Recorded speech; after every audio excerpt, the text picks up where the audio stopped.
ішіп алған есек, мен единорогпын депті. Өте бір жалқау аңшы орманға баруға ерініп, двордағы тауықтарды атып тастапты.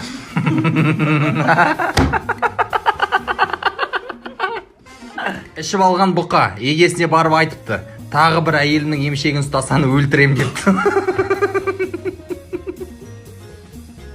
Қасы жоқ қыздардың ашуланғаны білінбейді екен.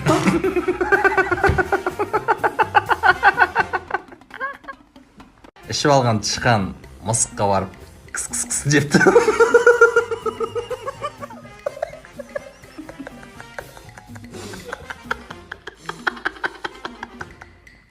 Бір күні бір әйел сторисқа күйеуіме ұрысқанын салыпты. Сол видеоның соңында күйеуінің жанында қызылдағы жігітте удар алыпты.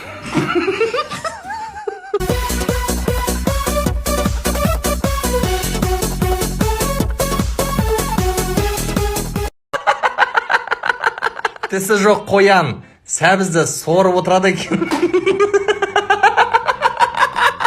Бір күні бір банан мен темекі кездесіп қалыпты. Кейін банан айтыпты, менің терімді аршып жейді деп. Ал темекі айтыпты, менің шашымды жағып көтімнен сорат депті. Біреу бір балаға пацан десе, ана бала, я не пацан, я ребята депті.